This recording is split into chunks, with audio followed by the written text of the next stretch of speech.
Benvidos a esta explicación da situación sanitaria que tamén conociu aquí o ex-conselleiro Pablo Padín, que estuvo no goberno tripartito formado polo Coalición Gallega, PNG e o PSOE. Este Pablo Padín actualmente non é político, perteneceu, non sei se me pertence a Coalición Gallega, foi conselleiro por esa formación, é un empresario, pero eu teño que agradecerlle, e vi un día na prensa unha declaración que un periodista preocupado pola información lle fixo a entrevista, e acordeime naquele momento de Pablo Padín. Me gustaría que, como ex-conselleiro, e dado que estamos nunha situación límite os intereses sanitarios da comarca do Barbanza, e xa que estuvemos en algunha reunión e que ti sabías como iba ben, te agradecía que nos acompañaras pois, a explicarlle aquí a xente que está preocupada por este asunto a situación sanitaria, a situación do hospital tan esperado desde hai 20 ou 30 anos pola comarca do Barbanza. Julio Cabrera foi director comisionado do Goberno Central para Galicia naqueles tempos, o cual tuvo máis reunións con el e insistencias que ele contará sobre o Hospital Comarcal. O Hospital Comarcal de Julio Cabrera hoxe non é tampouco se dedica a política, é doutor en medicina, está no hospital chamado Pirolic, eu acordo sempre pelo Pirolic, o Xeral de Vigo, e entonces tampouco está nun cargo político nestes momentos. Bueno, digo tamén que como Julio isto sigue pensando na sociedade, por consiguiente creo que isto tamén lle preocupa porque estuvo moito que ver co hospital este de 180 camas, e que a min me dixo, coloca o tamén me dixo Julio, a valla do Hospital Comarcal que o 1º de xaneiro do 89 vamos a poñer a primeira pedra.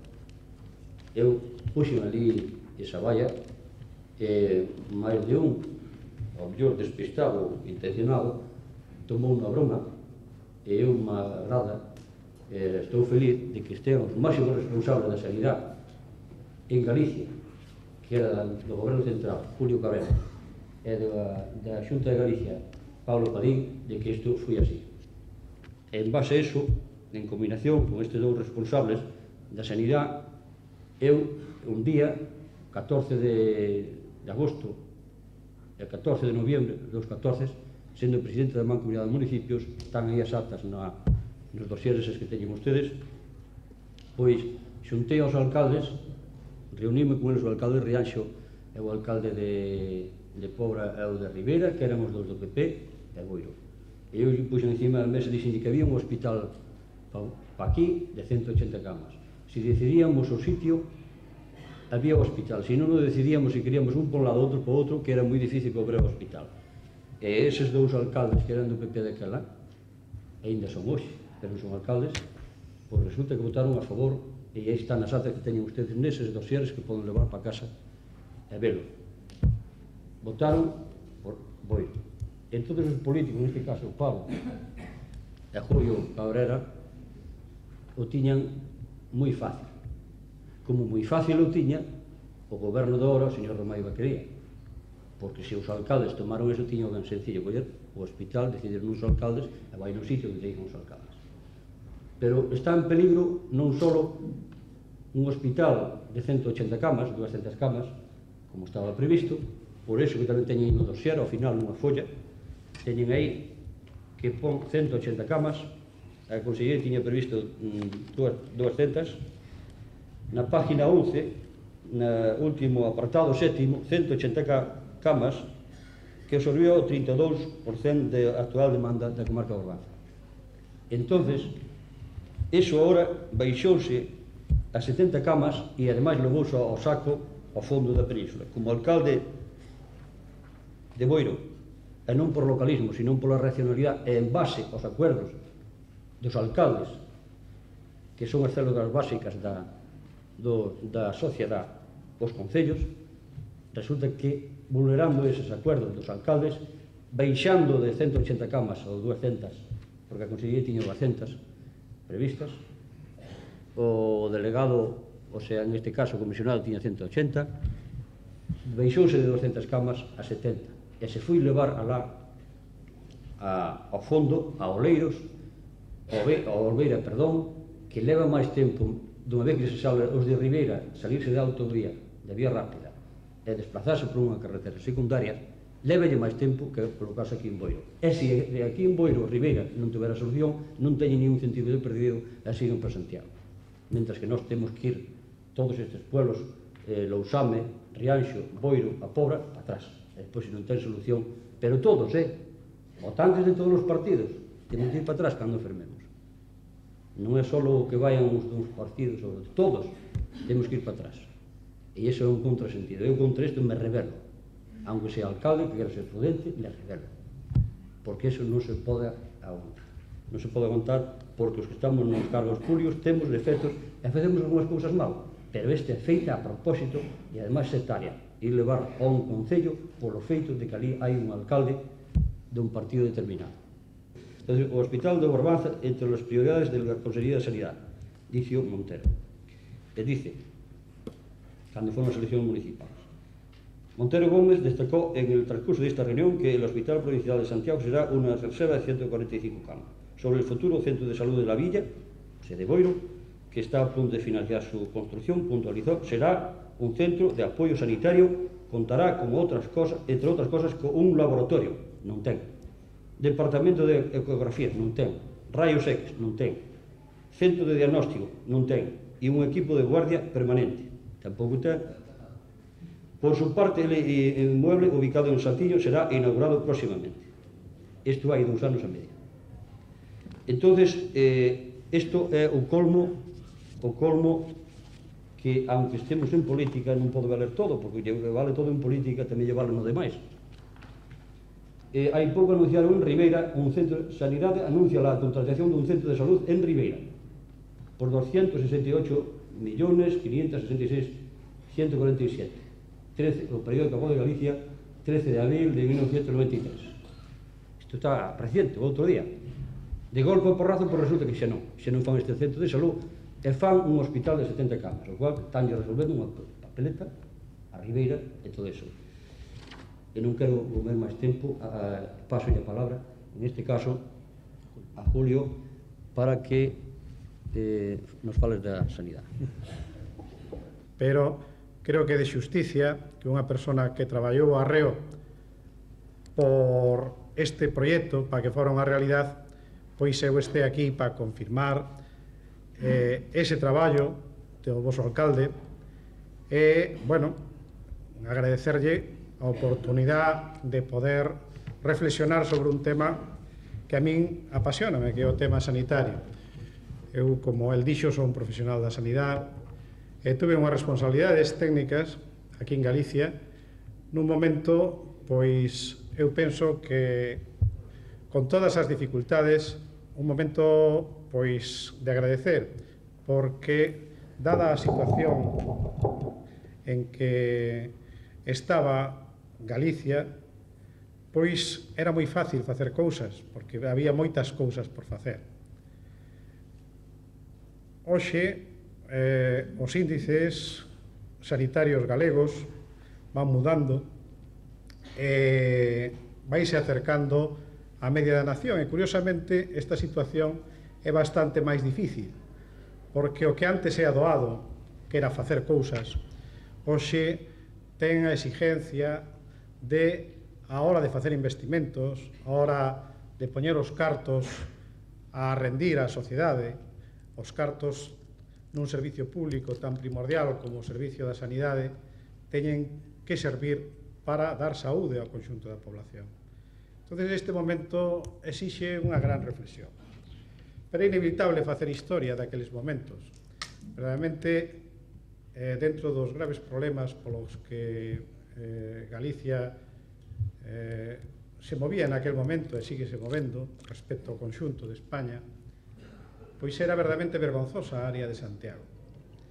A área de Santiago, donde a frecuentación hospitalaria estaba hundida nun 40%, según as estadísticas que manexábamos. Bueno, un país desenrolado ten unha frecuentación hospitalaria de aproximadamente un 100 por 1000. E naqueles momentos, na media de España, existía unha frecuentación do 70%, e no conxunto de Galicia esa frecuentación hospitalaria de cada 1000 habitantes chegaba a o 60%. Bueno, eso exigía dúas cousas dentro dunha planificación, de miña maneira de ver, que era facer cousas dunha forma inmediata para mellorar a asistencia sanitaria, e de outro xeito había que facer cousas de cara ao futuro. Había que facer cousas, ademais, por achegar a asistencia sanitaria á población. Eu, cando cursei os meus informes ao Ministerio de cal era a situación e cal era a situación de Santiago, realmente había datos que se poñían de manifiesto por sí solos. Eran datos, eu creo que elocuentes. Datos onde unha comarca bastante ben definida, digo bastante ben definida porque temos que contemplar que houve grandes discusións se a xente de Muros ou a xente de Noia tiña un flujo relacionado con este banzo da península do Barbanza, se verdadeiramente habría outros flujos de población, pero tiña unhas características especiales, porque analizando o conxunto da población naquel momento, pois, salvo Santiago, o conxunto do que era a área sanitaria de Santiago tiña un estancamento do crecimento da población, un envellecimento do conxunto da población, e verdadeiramente era esta zona, estos 120.000 habitantes, os que tiñan o crecimento vegetativo máis rápido, donde a población era máis nova e donde era esperable un desenrolo da población. Entonces estábamos contemplando a posibilidade de facer dúas cousas, que era mellorar a situación do momento dado e mellorar unha situación de cara ao futuro. Pero tamén había outra cousa importante, sobre todo pensando nunha planificación dun hospital xeral. Hospital xeral donde ten unhos brazos onde se apoia dunhas especialidades básicas como son a obstetricia, como son a pediatría, e despois medicina interna e cirugía, sin entrar nas especialidades. E aí, concretamente, nun hospital xeral hai un segmento de población que ten unha gran frecuentación hospitalaria, e non por unha patoloxía compleja, por unha patoloxía moi frecuente e que é unha ledicia para todos os que utilizan, que é a obstetricia, o sea, que é os partos. Verdadeiramente, cando analizábamos as pirámides de población, verdadeiramente unha población joven, o número de mulleres en edad fértil nesta zona era moi alta. E dentro de ser moi alta, ademais, pois, eso condicionaba o que houbera unha población infantil tamén importante, co cual as especialidades básicas pois tiñan unha gran justificación o que se desenrolaran aquí. Era un momento en que xa estaba feito por parte da Universidade de Santiago o que é o Hospital do Campus, que nunca foi tal hospital, que morreu sendo unha residencia de estudiantes, e naquel momento, pois, esas especialidades de pediatría e obstetricia estaban, pois, moi enriba da mesa a hora de planificar. Entón, decía, bueno, que xustificación ten se é unha cousa tan sencilla como atender unha parturienta e facer unha pediatría de primeiro nivel para que a xente teña unha mellor saúde, que é o primeiro que temos que facer para que os ciudadanos de mañán sean as persoas xa. Eso hai que facelo o máis perto do medio. O asurdo é coller a xente, levala a Santiago para darlle o que verdadeiramente están demandando a 30, a 40 ou a 50 km de Santiago. E deses datos foi como un pouco naceu a xustificación. A xustificación, ademais, tiña, creo que, outros parabéns a hora de desenrolala e poñela en marcha. Era que xa tiñamos unha certa experiencia naquel momento. No ano 86 acabábamos de inaugurar os primeiros comarcales de Galicia, como era o de Burela e o de Monforte, e xa éramos capaces de captar unhas grandes problemas, que era o problema de aqueles hospitales moi alonxados das grandes cidades, as grandes relacións humanas. Verdadeiramente tiñan un problema de que a hora de coller personal para poñer a funcionar isto, pois a xente non lle apetecía nada irse a aislar ao barco Valdeorras, irse a aislar a zonas donde as isocronas das cidades e dos sitios donde verdadeiramente a xente pois tiña que levar a seus fillos a estudiar e tal, pois estaban a máis de 2 ou 3 horas de isocrona de distancia. Isto non se daba aquí, sino que verdadeiramente polas características da ría de Vilagarcía, da situación desta población, verdadeiramente non hai un allamento que faga que a xente teña que estar pois a moitos kilómetros de distancia. Despois, polo conxunto da población, cando se estaba ademais a planificar hospitales como os de Verín, pois estaba claro de que 120.000 habitantes dan moito de sí para facer un hospital xeral. Verdadeiramente, neste momento, por falar dunha planificación tamén cercana a min, recén posta pola Xunta, pois a atención sanitaria de Vigo neste momento gravita sobre 3 hospitais para unha población de 400 e pico mil habitantes. Pois ustedes son conscientes de que se o dividimos pois son 100 e pico mil habitantes, 170 para cada hospital, e son hospitales xerales, hospitales bastante grandes, hospitales con 600, 700 e 400 camas. Entonces, xa con ese número de población, que non é o caso dos outros comarcales planificados en Galicia, as cousas daban para facer unha cousa ben feita, porque despois hai que analizar outras cousas. Outra cousa é o futuro da sanidade, por onde camiña a sanidade. A sanidade camiña por un camiño, eu creo que ben lóxico. O sea, as grandes planificaciones feitas desde un Estado centralista, desde un Estado totalmente planificador, non chegan a ningún lado, porque cada día máis os presupuestos non poden estar elaborados de antemán. Os presupuestos teñen que responder á capacidade de asistencia e teñen que remunerar cada unha das asistencias que se fagan en cada sitio.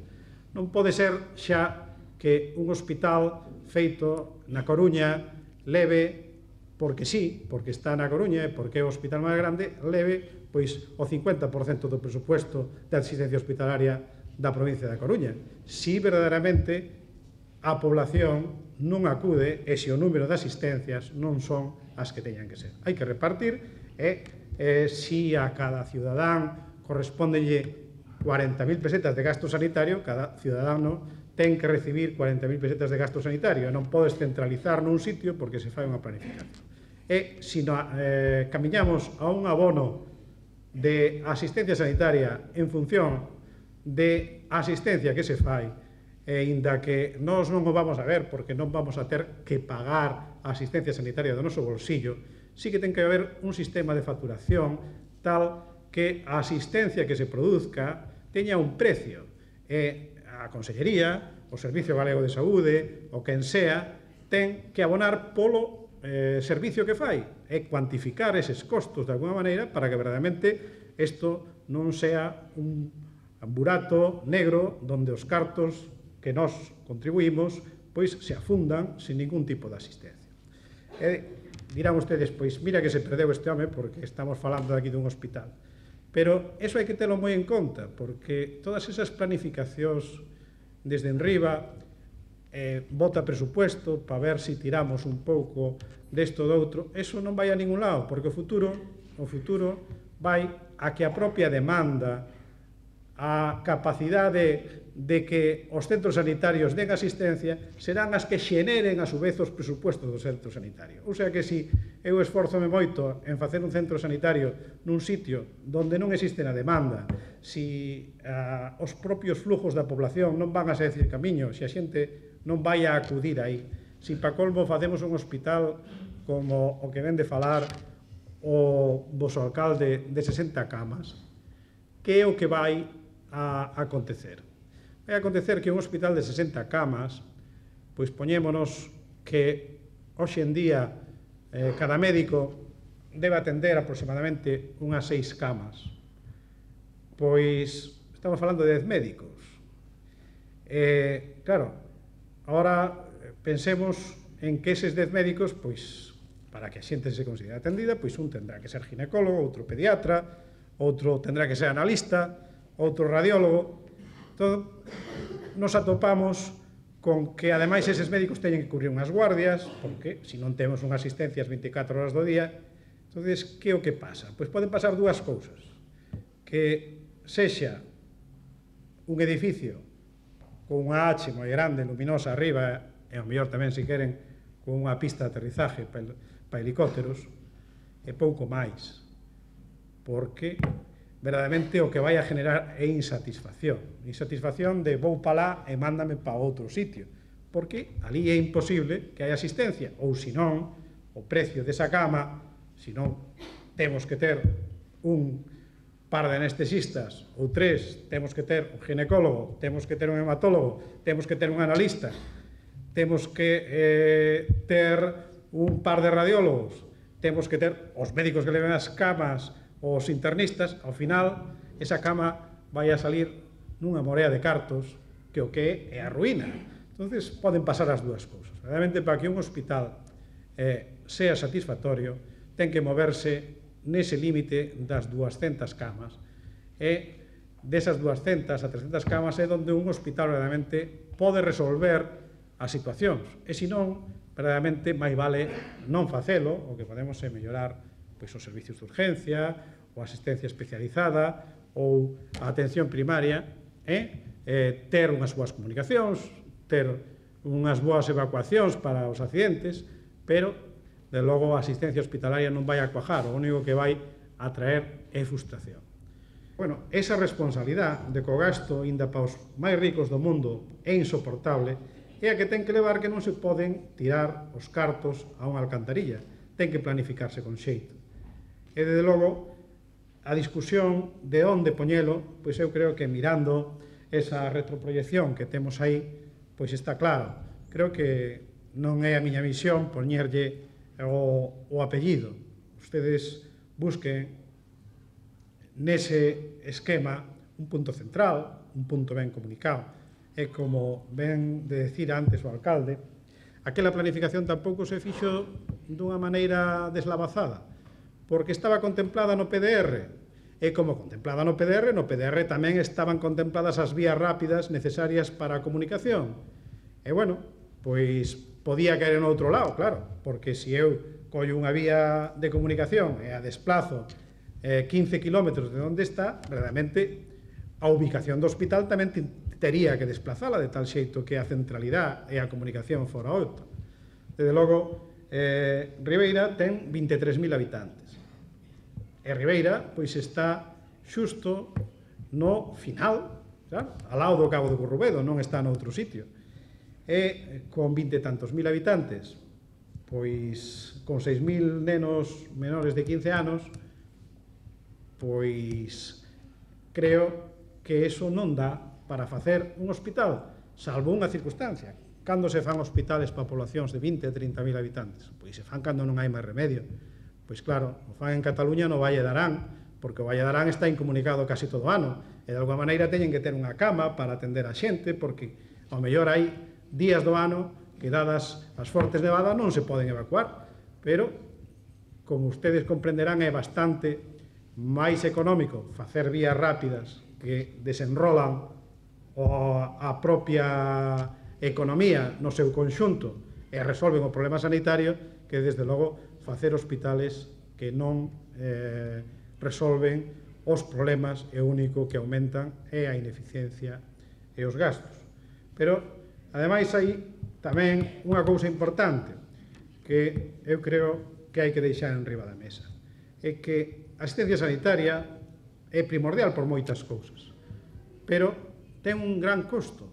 E verdadeiramente, en os países desenrolados, a asistencia sanitaria no seu conxunto genera máis do 6% do produto interior bruto dunha región.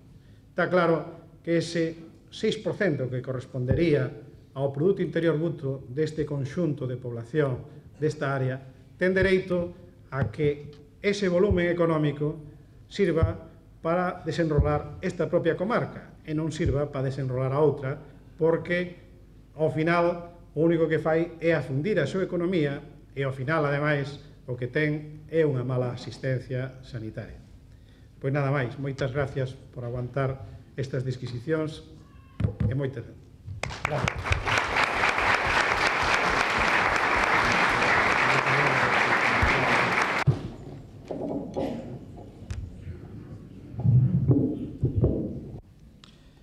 En primeiro lugar, agradecer ao alcalde e a todos ustedes a súa presencia e a amabilidade de invitar a un ex-conselleiro, non ex-político, político creo que non se